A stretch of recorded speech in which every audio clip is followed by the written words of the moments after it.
Looking to brighten your smile and boost your confidence?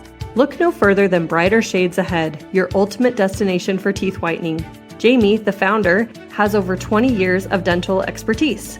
As a licensed and certified teeth whitening professional who understands the challenges of motherhood, she's here to help you. As a valued listener, you can take advantage of an exclusive offer. Mention this podcast and receive a generous $25 discount on a blissful 90-minute session. Whether you're preparing for dental work or just looking for a confidence boost, visit brightershadesAhead.com or call or text 801-550-4693. Again, 801-550-4693 to schedule your next whitening session. Remember, brighter teeth won't solve all your problems, but they're a beautiful reminder that brighter days are always ahead. I recently got my teeth whitened by Jamie and loved the experience. I am excited to go back, and I know you'll love the experience too. So book her today. Ready to have more energy, fit into your favorite jeans again, and just feel good? Shannon Golloday is here to help you create a healthy lifestyle so you can be your best for the people you love most. Shannon, the founder of Golloday Fit, has over 12 years of experience as a health and fitness coach and a year of experience as a life coach. As a mother of 3 girls who struggled with her weight during pregnancies, she understands what it's like to get her body back after having babies. As a valued listener, you can take advantage of an exclusive offer. Mention this podcast and receive a generous $20 discount on our fitness and nutrition package, plus a free 30-minute life coaching session with Shannon. Whether you want to lose the baby weight, run a 5K race, or just feel better in your clothes, call or text Shannon at 480-823-2595. You can also go to yourwellnesscheckin.com to get Shannon's free checklist and videos to help you start feeling better right away. It's time to start feeling and looking your best so you can take care of the people you love most. Shannon is so welcoming and easy to talk to. I just love interacting with her. I know working with her could be a meaningful experience. The following presentation is a production of Ride the Wave Media. Step into the world of A is for Adversity, a podcast where we explore the journey of motherhood. Join us weekly as we navigate the intricate garden of self-discovery amidst the trials of motherhood. This is your space to nurture your identity and bloom. I'm your host, Jen Banks. Hey there, thanks for joining me on the podcast today. I am just in a really good mood. It's been a fun past couple of weeks. The sun has been shining. It doesn't even feel like winter. And we've gone to 3 birthday parties the last 3 Saturdays. A couple weeks ago, we went to a dinosaur party at the Thanksgiving Point Dinosaur Museum. And then last week, we went to a Frozen birthday party. We had an indoor snowball fight and a ball pit. It was just tons of fun. And then today, we went to a birthday party for a little girl who was turning 2, and it was a flamingo party. So parties all around. Between last week with Carla and Lift Cake parties, and this week, my guest will be talking about her in-home baking business with cakes and cake decorating. You are all set. If you have a party coming up, you know where to turn. I wanted to share quickly my favorite go-to. It's to have a set gift that you give for each birthday party for that year, because it kind of takes the decision out of it and you're just ready to go. You could even have a couple stocked up in your cupboard. So my favorite for my current boys' age is to give Play-Doh, and we just have a couple sets, and then when birthday parties come, we just know what to give. So you could decide what fits for your life season or your kid's season and just plan on that. That way you don't even have to think about it. So yeah, our guest today is Carissa Starks, and she'll talk a bit about her journey and how she got into cake decorating, and I can't wait to share this interview with you. Thank you for joining us, Carissa. Of course, I'm happy to be here. Would you mind introducing yourself to my audience a little bit before we get started? Yeah, of course. So my name is Carissa, like she said, and I actually grew up here right in South Jordan, and I actually graduated from Bingham High School, so it's great to be back on my old stomping grounds. And after graduating high school, I actually moved to Idaho, where I played college soccer for North Idaho College. I've always been into working out and doing things like that, and so that was just kind of my dream, was to go play college soccer, and was able to do that. But then shortly after, I ended up meeting my husband. He actually moved to South Jordan from Ogden, and that's how we met and ended up getting married. And 2 years after we were married, we moved internationally. We went to just outside of Tokyo, Japan, in a town called Kawasaki, and we lived there for almost 4 years. When we moved there, we had a 7-month-old son, and then I had a daughter that was actually born in Japan. And after our time there, we moved back here to South Jordan and bought a home right before COVID hit.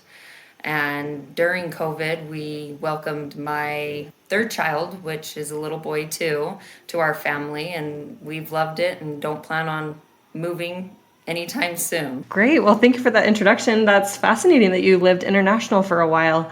Not a lot of people can say that. No, not a lot of people can say that, and it was definitely a good experience, but hard. Yes, for sure. Well, I'm glad you're in the Daybreak area. We'll just talk a little bit about who you are, and then we'll move into a little bit about what you do. So what would you say is your favorite song? When I first thought of this question, I had to laugh because my playlist currently consists of Old MacDonald Had a Farm and Thunder by Imagine Dragons. But if I had a choice, I would turn on oldies because it reminds me of my childhood and growing up, because that's what I listened to with my dad. Oh, that's so great. Thank you for sharing. Yeah, I've swapped out this question for each guest that I've had this season, and it's fun to hear a different question for each personality. So what are some of the hats that you wear in your life? Like I mentioned, I'm a mom of 3 kids, and so being a mother is my first and most important job at this time. And then also being a wife. There you go. Yeah. What is one of your core values? What do you feel like drives you day to day? Well, I grew up in a home where I watched my dad work very hard every day. He was also a person who worked hard and played hard, which I love about him. So I have found that I have been able to maximize the opportunities I've received in life if I work hard and give it my all. We have also found that working hard as a family has made it so that we can have things that not only that we need, but also want. So I would say one of my core values is hard work. That's great. And I love that you're being an example for your kids and passing that on too.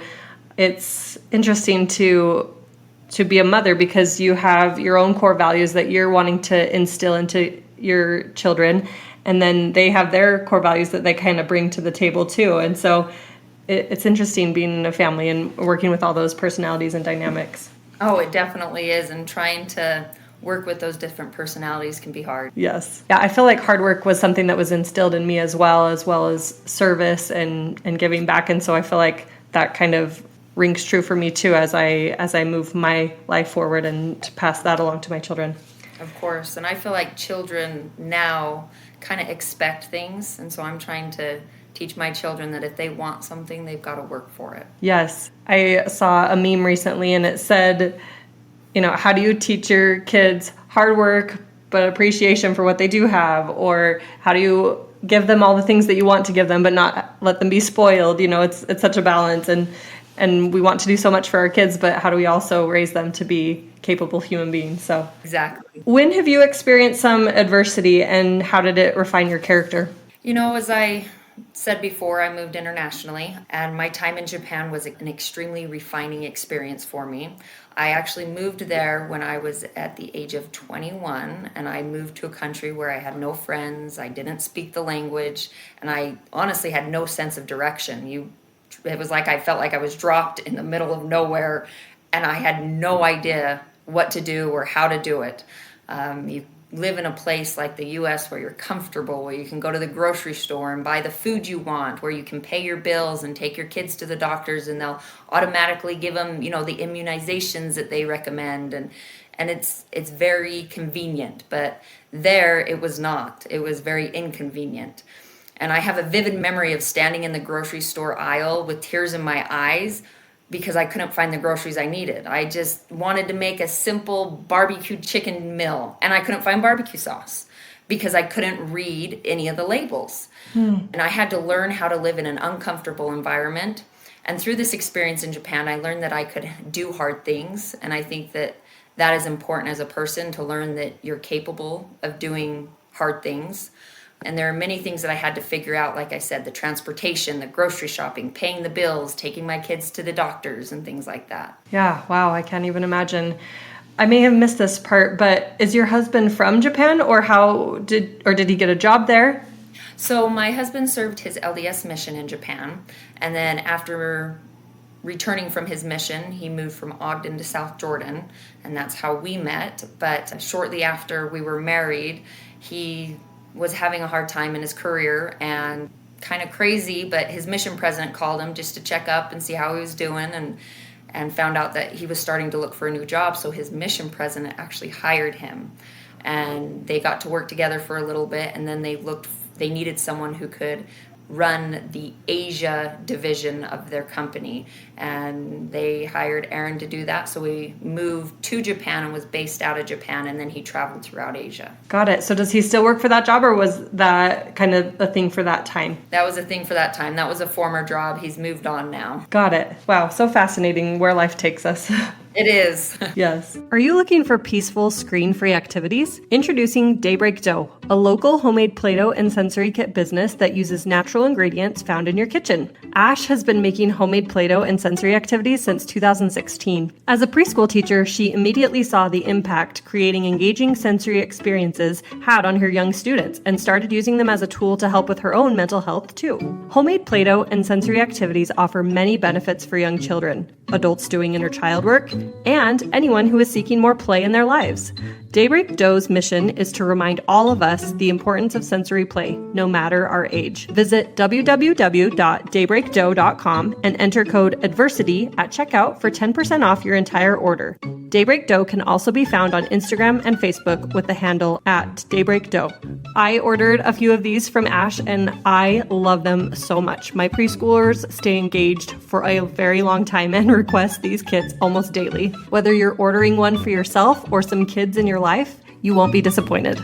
Have you ever been curious about the energies that influenced you the moment you took your first breath? Are you captivated by the cycles of the moon? Are you intrigued by the connection you feel to the stars in the universe? If so, having your birth chart read can answer these questions and give you insight to the cosmic blueprint that was made when you were born. Kaya Community founder Kambria Davis is an experienced astrologer and energy healer that has the unique ability to unveil the magic of your birth chart and the essence of your soul in ways that will resonate with you for years to come. Not only can this 60-minute reading connect you deeper with the stars, the cosmos, and yourself, it can help you return to your soul's essence and to remember the purpose you have here during this existence. It can provide direction and guidance if you feel stuck or lost. And most importantly, it can help you be in alignment with the timing of your life. Follow your soul today and book your reading with Kambria by visiting www.kayacommunity.com. That's community with a K.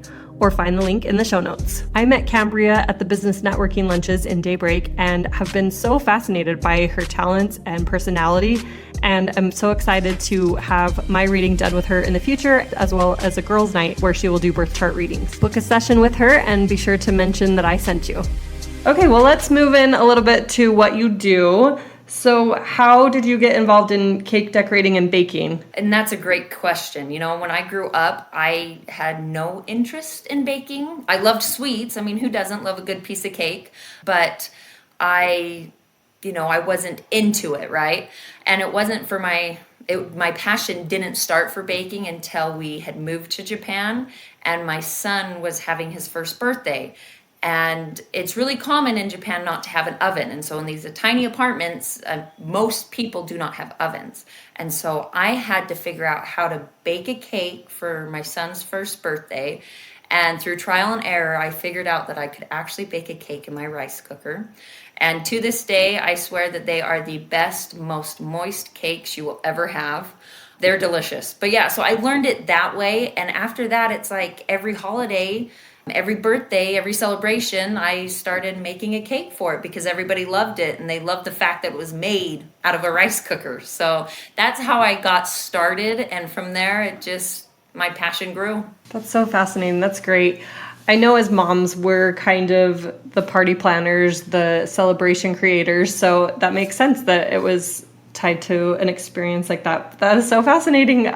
It makes me laugh to hear that you did it in your rice cooker. That is so resourceful. Yep. Well, I'm going to have to bake you one and bring you a piece because they are so good. It's a really thick and dense cake. Yeah, that is so unique. That's awesome.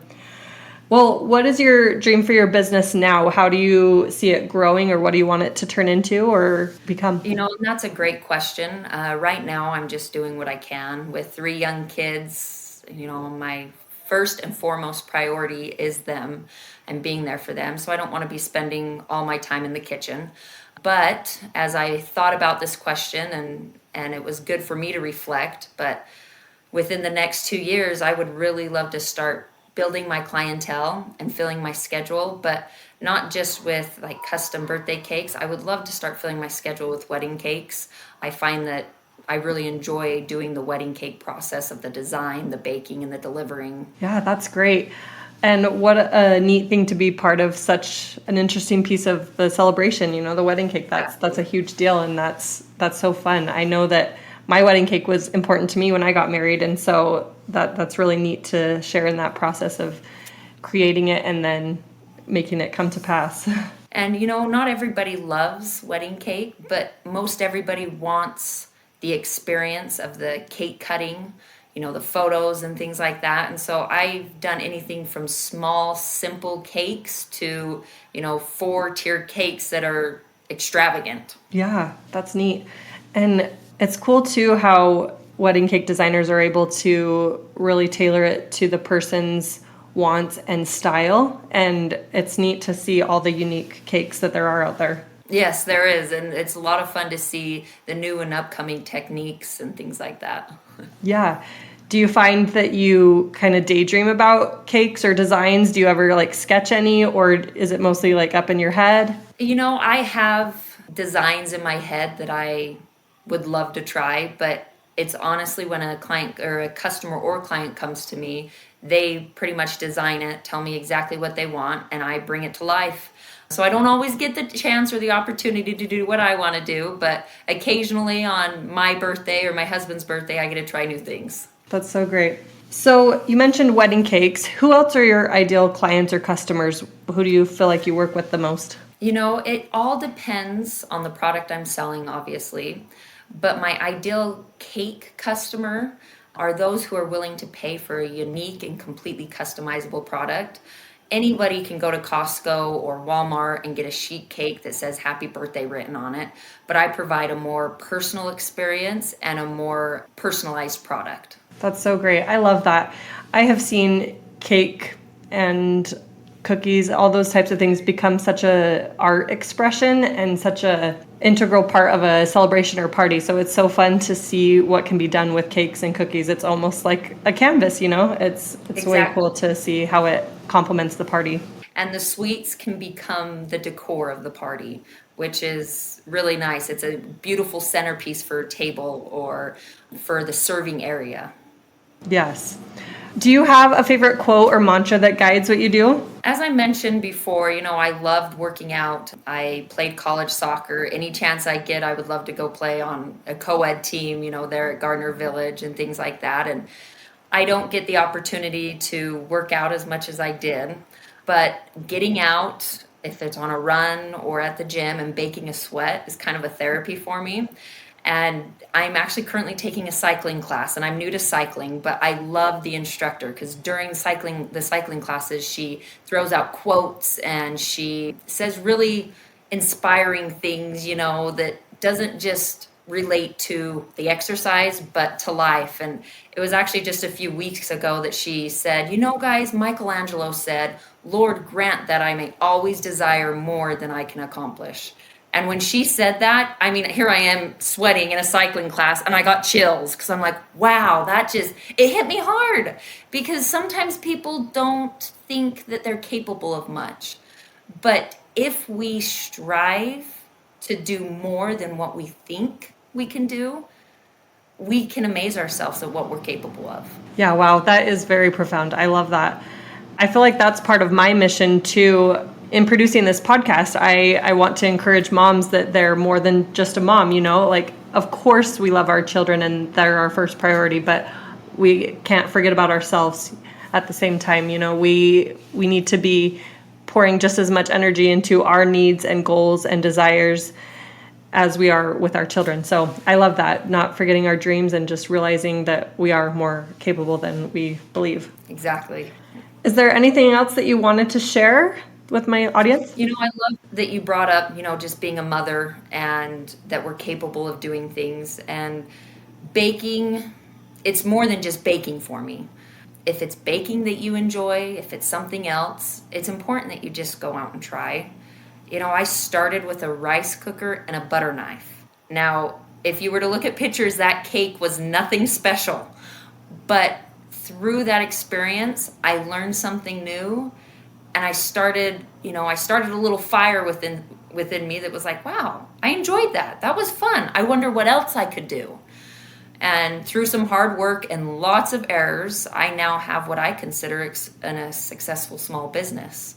I've had many trials, including anxiety, which I feel like a lot of people have, especially kids. And I feel like people are scared to talk about it. And anxiety was something that got in the way because I told myself I wasn't good enough. I couldn't do that because I started getting worked up inside. Thinking about trying to start a business made my heart start racing because I didn't think I could do that. But thanks to my husband, who continued to encourage me and tell me that, you can do it. You can do anything you want to do. I was able to overcome a lot of the social anxiety that I have, and I still struggle with. And I've done something that I never thought I could do. Yes, that's so important. Thank you for bringing that up, because a lot of us see our limitations and we focus on those instead of, how we can work around it or get the support that we need, or just, taking a deep breath and taking that step. But I love how you're in that process, you're taking those steps and moving forward with this, and you've turned your passion into a way to make money and also, share your talents with others. So thank you for doing that. And how can people order from you if they want one of your cakes? The best way to get in contact with me right now is through social media, if it's Instagram or Facebook. But usually when people reach out to me on there, I just give them my direct phone so that they can call or text me, because I reply a lot quicker to those than I do social media. But if you Google me, I will come up on Google. It's just Eat My Sweets by Carissa. Or if you look it up on Instagram or Facebook, the same thing, Eat My Sweets, then you say by Carissa, I will come right up and you can contact me there. Perfect. Thank you. And I wanted to share too that Carissa made a fabulous cake for a Business in Bloom event that I hosted. And I will make sure that we share that again on my social media so that you can see some of Carissa's work. And again, go and follow her on Instagram. Thank you. I appreciate it. Thank you so much for your time. It was so great to talk to you and hear your experience. Thank you, Jen. And this was really good. So thanks for the opportunity. Thank you, as always, to Blaine from Ride the Wave Media. I hope you'll check out the other podcasts on Ride the Wave Media. It is so fabulous to be part of this network and all the creative individuals who have podcasts. And I will talk to you again next week.